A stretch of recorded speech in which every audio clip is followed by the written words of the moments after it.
Bihar public service commission ने अपने सभी ऑब्जेक्टिव परीक्षा में, जो वस्तुनिष्ठ परीक्षा होती है, उसमें निगेटिव मार्किंग का प्रावधान कर रखा है। किसी जैसे एक मुद्दा उठाया जा रहा है, 2 स्टेज एग्जाम क्यों लिया जा रहा है, और एक सज्जन को मैंने कहते सुना कि बिहार ऐसा पहला स्टेट होगा जो 2 स्टेज एग्जाम ले रहा है टीचर्स रिक्रूटमेंट में। ये सब बिल्कुल गलत बात है। यूपीएससी, कई एसएससी और देश के कई आयोग हैं जो 2 या 3 स्टेज एग्ज़ाम अपने प्रैक्टिस में ला चुके हैं। वो हर एग्ज़ाम या तो 2 स्टेज में लेते हैं या 3 स्टेज में लेते हैं। जैसे यूपीपीएससी और गुजरात जो है वो 2 स्टेज एग्ज़ाम लेता है, कोई भी एग्ज़ाम उनका सिंगल स्टेज नहीं है। इसके अलावा हरियाणा और हिमाचल प्रदेश में भी 2 या 3 स्टेज के एग्ज़ाम ही होते हैं। बीपीएससी ने भी सभी एग्ज़ाम को एटलीस्ट 2 स्टेज कर दिया है, तो एक टीआरई या कोई अन्य एग्ज़ाम को छोड़ना ऐसे सही नहीं है।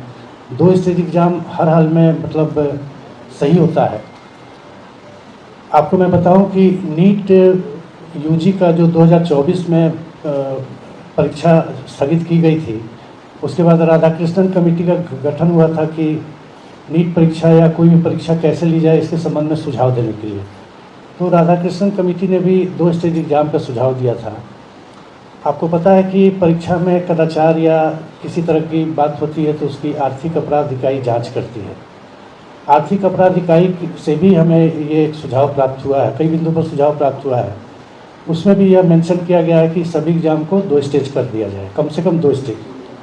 तो आयोग में सम्यक विचार उपरांत ये ये नियम पारित हो चुका है कि कोई भी एग्ज़ाम 2 स्टेज से कम का नहीं होगा, 2 या 3 स्टेज का ही होगा।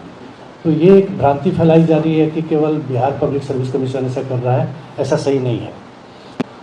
इसके बाद एक निगेटिव मार्किंग की बात की जा रही है कि निगेटिव मार्किंग क्यों। बिहार पब्लिक सर्विस कमीशन ने अपने सभी ऑब्जेक्टिव परीक्षा में, जो वस्तुनिष्ठ परीक्षा होती है, उसमें निगेटिव मार्किंग का प्रावधान कर रखा है। किसी एक परीक्षा को यह कह के कि पहले नहीं था या कभी नहीं था या जो भी, ये सही नहीं है। अब जो भी परीक्षाएं ऑब्जेक्टिव हो रही हैं बिहार पब्लिक सर्विस कमीशन से, वो सभी निगेटिव मार्किंग के साथ हो रही हैं।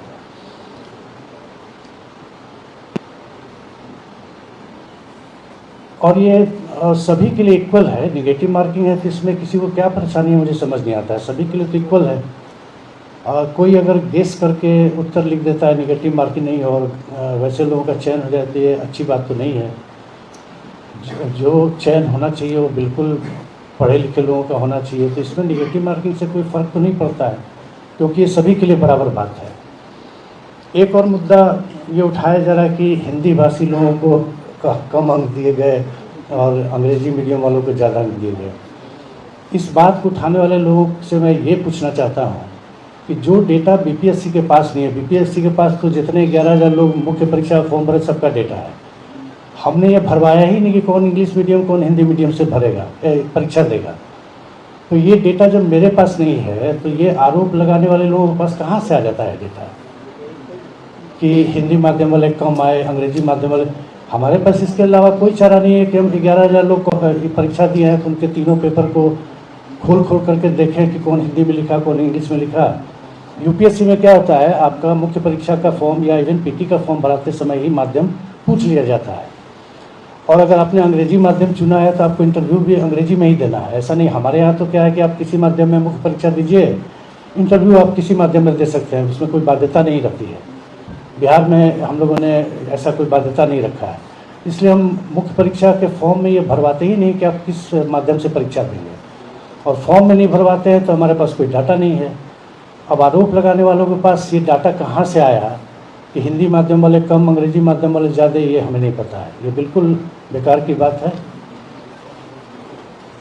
एक और बात कही जाती है कि हिंदी माध्यम वालों को कम अंक दिए जाते हैं, ऐसा कोई बात नहीं है। जो हमारे यहाँ बहुसंख्य प्रोफेसर जो कॉपी जांचने आते हैं परीक्षक, वो कम से कम 15 साल से लेकर 35-40 साल का अनुभव रखते हैं, बिहार के हों या बिहार के बाहर हों। जो आदमी 15 साल 20 साल 25 साल से पढ़ा रहा है, एक ही सब्जेक्ट को पढ़ा रहा है, उसे हिंदी अंग्रेजी में जांचने में कोई कठिनाई नहीं होती है। रही बात इससे की, एक ये भी प्रश्न आया कि जब आपके पास डेटा नहीं है तो कॉपी कैसे जांच। तो जीएस की कॉपी एक प्रश्न एक ही परीक्षक जांचता है, वो चाहे हिंदी में लिखा हुआ हो चाहे इंग्लिश में लिखा हुआ हो, उसको कोई दिक्कत नहीं होती है। बहुसंख्य हमारे परीक्षक जो हैं वो खुद ही हिंदी माध्यम के होते हैं, तो कोई क्यों डिस्क्रिमिनेट करेगा कि हिंदी माध्यम को कम अंक दें और अंग्रेजी वाले को ज़्यादा दें? वो अपने बिल्कुल जो लिखा गया है और अपने विवेक के अनुसार वो अंक देते हैं। जहाँ तक मुझे लगता है कि जो डाटा आयोग के पास नहीं है वो किसी के पास नहीं है, बस केवल आरोप लगाना है, इसलिए ऐसी बातें कही जा रही हैं। कोई कन्विंसिंग आर्गुमेंट किसी के पास है नहीं।